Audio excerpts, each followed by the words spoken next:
Laudato Si du Saint-Père François sur la sauvegarde de la maison commune. Lecture des numéros 17 à 19. Premier chapitre. Ce qui se passe dans notre maison. Les réflexions théologiques ou philosophiques sur la situation de l'humanité et du monde peuvent paraître un message répétitif et abstrait si elles ne se présentent pas de nouveau à partir d'une confrontation avec le contexte actuel en ce qu'il a d'inédit pour l'histoire de l'humanité. Voilà pourquoi, avant de voir comment la foi apporte de nouvelles motivations et de nouvelles exigences face au monde dont nous faisons partie, je propose de nous arrêter brièvement pour considérer ce qui se passe dans notre maison commune. L'accélération continuelle des changements de l'humanité et de la planète s'associe aujourd'hui à l'intensification des rythmes de vie et de travail dans ce que certains appellent rapidation. Bien que le changement fasse partie de la dynamique des systèmes complexes, la rapidité que les actions humaines lui imposent aujourd'hui contraste avec la lenteur naturelle de l'évolution biologique. À cela s'ajoute le fait que les objectifs de ce changement rapide et constant ne sont pas nécessairement orientés vers le bien commun, ni vers le développement humain, durable et intégral. Le changement est quelque chose de désirable, mais il devient préoccupant quand il en vient à détériorer le monde et la qualité de vie d'une grande partie de l'humanité. Après un temps de confiance irrationnelle dans le progrès et dans la capacité humaine, une partie de la société est en train d'entrer dans une phase de plus grande prise de conscience. On observe une sensibilité croissante concernant aussi bien l'environnement que la protection de la nature, tout comme une sincère et douloureuse préoccupation grandit pour ce qui arrive à notre planète. Faisons un tour, certainement incomplet, de ces questions qui, aujourd'hui, suscitent notre inquiétude et que nous ne pouvons plus mettre sous le tapis. L'objectif n'est pas de recueillir des informations, ni de satisfaire notre curiosité, mais de prendre une douloureuse conscience, d'oser transformer en souffrance personnelle ce qui se passe dans le monde et ainsi reconnaître la contribution que chacun peut apporter. Lettre encyclique du Saint-Père François sur la sauvegarde de la maison commune. Lecture des numéros 20 et 21. Pollution et changement climatique. Pollution, ordures et culture du déchet. 20. Il existe des formes de pollution qui affectent quotidiennement les personnes. L'exposition aux polluants atmosphériques produit une large gamme d'effets sur la santé, et particulier des plus pauvres, en provoquant des millions de morts prématurées. Des personnes tombent malades, par exemple à cause de l'inhalation du niveau élevé de fumée provenant de la combustion qu'elle utilise pour faire la cuisine et pour se chauffer. À cela s'ajoute la pollution qui affecte tout le monde, due aux moyens de transport, aux fumées de l'industrie, aux dépôts de substances qui contribuent à l'acidification du sol et de l'eau, aux fertilisants, insecticides, fongicides, désherbants et agrochimiques toxiques en général. La technologie liée au secteur financier qui prétend être l'unique solution au problème, de fait, est ordinairement incapable de voir le mystère de multiples relations qui existent entre les choses, et par conséquent résout parfois un problème en créant un autre. 21. Il faut considérer également la pollution produite par les déchets, y compris les ordures dangereuses présentes dans différents milieux. Des centaines de millions de tonnes de déchets sont produites chaque année, d'où beaucoup ne sont pas biodégradables. Des déchets domestiques et commerciaux, des déchets de démolition, des déchets cliniques, électroniques et industriels. Des déchets hautement toxiques et radioactifs. La Terre, notre maison commune, semble se transformer toujours davantage en un immense dépotoir. À plusieurs endroits de la planète, les personnes âgées ont la nostalgie des paysages d'autrefois, qui aujourd'hui se voient inondés d'ordures, aussi bien les déchets industriels que les produits chimiques utilisés dans les villes et dans l'agriculture peuvent provoquer un effet de bioaccumulation dans les organismes des populations voisines, ce qui arrive même quand le taux de présence d'un élément toxique en un lieu est bas. Bien des fois, on prend des mesures seulement quand des effets irréversibles pour la santé des personnes se sont déjà produits. Encyclique Laudato Si du Saint-Père François sur la sauvegarde de la maison commune. Lecture des numéros 22 à 24. Ces problèmes de pollution sont intimement liés à la culture du déchet, qui affecte aussi bien les personnes exclues que les choses vite transformées en ordures. Réalisons par exemple que la majeure partie du papier qui est produit est gaspillé et n'est pas recyclé. Il nous coûte de reconnaître que le fonctionnement des écosystèmes naturels est exemplaire.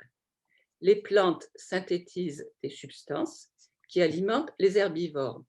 Ceux-ci, à leur tour, alimentent les carnivores qui fournissent d'importantes quantités de déchets organiques, lesquels donnent lieu à une nouvelle génération de végétaux.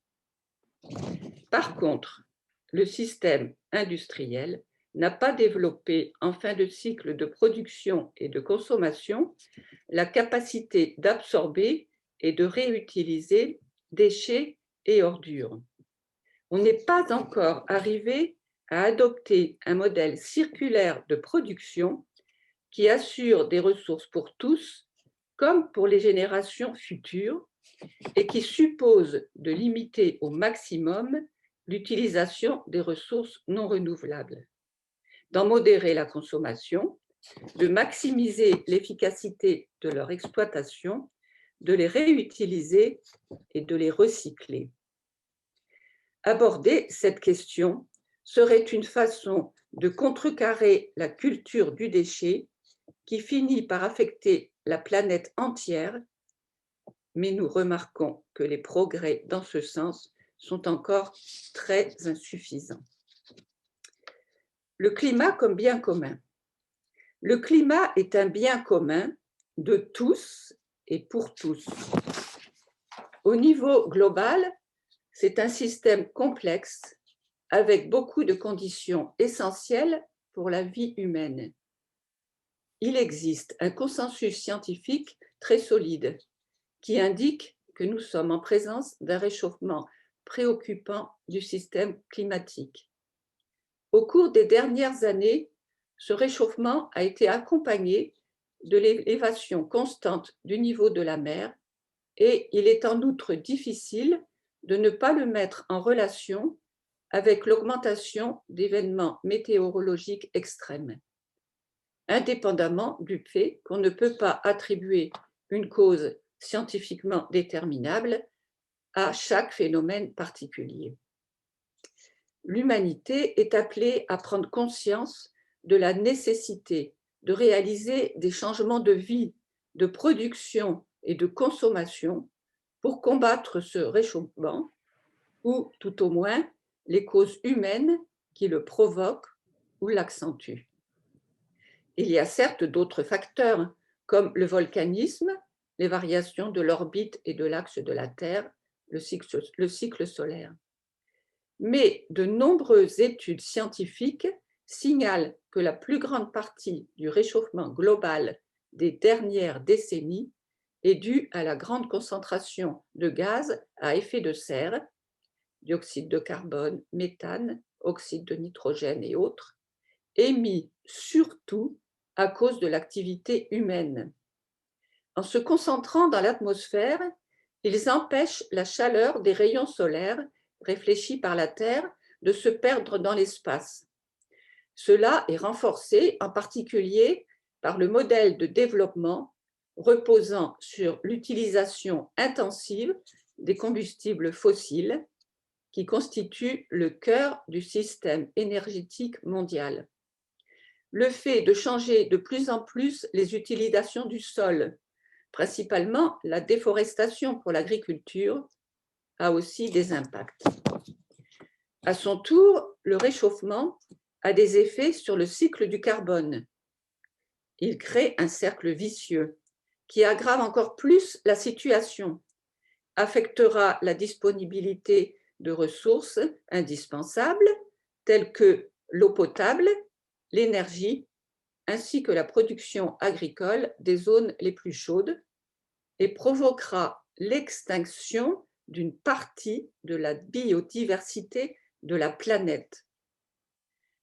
La fonte des glaces et celle des plaines d'altitude menacent d'une libération à haut risque de méthane et la décomposition de la matière organique congelée pourrait accentuer encore plus l'émanation du dioxyde de carbone. De même, la disparition de forêts tropicales aggrave la situation puisqu'elle contribue à tempérer le changement climatique. La pollution produite par le dioxyde de carbone augmente l'acidité des océans et compromet la chaîne alimentaire marine.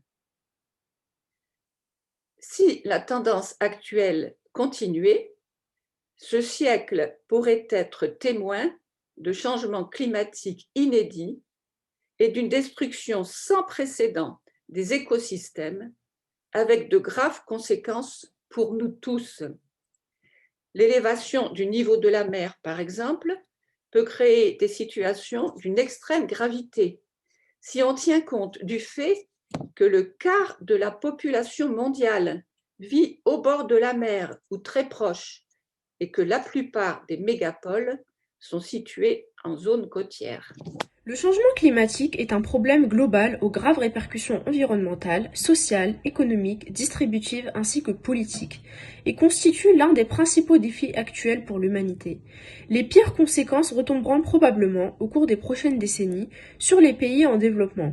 Beaucoup de pauvres vivent dans des endroits particulièrement affectés par des phénomènes liés au réchauffement et leurs moyens de subsistance dépendent fortement des réserves naturelles et des services de l'écosystème, comme l'agriculture, la pêche et les ressources forestières. Ils n'ont pas d'autres activités financières ni d'autres ressources qui leur permettent de s'adapter aux impacts climatiques, ni de faire face à des situations catastrophiques, et ils ont peu d'accès aux services sociaux et à la protection. Par exemple, les changements du climat provoquent des migrations d'animaux et de végétaux qui ne peuvent pas toujours s'adapter, et cela affecte à leur tour les moyens de production des plus pauvres, qui se voient aussi obligés d'émigrer avec une grande incertitude pour leur avenir et pour l'avenir de leurs enfants. L'augmentation du nombre de migrants fuyant la misère, accrue par la dégradation environnementale, est tragique. Ces migrants ne sont pas reconnus comme réfugiés par les conventions internationales et ils portent le poids de leur vie à la dérive. Sans aucune protection légale, malheureusement, il y a une indifférence générale face à ces tragédies qui se produisent en ce moment dans diverses parties du monde. Le manque de réaction face à ces drames de nos frères et sœurs est un signe de la perte de ce sens de responsabilité à l'égard de nos semblables sur lequel se fonde toute société civile. Beaucoup de ceux qui détiennent plus de ressources et de pouvoir économiques ou politiques semblent surtout s'évertuer à masquer les problèmes ou à occulter les symptômes, en essayant seulement de réduire certains impacts négatifs du changement climatique. Mais beaucoup de symptômes indiquent que ces effets ne cesseront pas d'empirer si nous maintenons les modèles actuels de production et de consommation. Voilà pourquoi il devient urgent et impérieux de développer des politiques pour que, les prochaines années, l'émission du dioxyde de carbone et d'autres gaz hautement polluants soit réduite de façon drastique, par exemple en remplaçant l'utilisation de combustibles fossiles et en accroissant des sources d'énergie renouvelables. Dans le monde, il y a un niveau d'accès réduit à des énergies propres et renouvelables. Il est encore nécessaire de développer des technologies adéquates d'accumulation. Cependant, dans certains pays, Des progrès qui commencent à être significatifs ont été réalisés. Bien qu'ils soient loin d'atteindre un niveau suffisant, il y a eu aussi quelques investissements dans les moyens de production et de transport qui consomment moins d'énergie et requièrent moins de matières premières, comme dans le domaine de la construction ou de la réfection d'édifices pour en améliorer l'efficacité énergétique. Mais ces bonnes pratiques sont loin de se généraliser.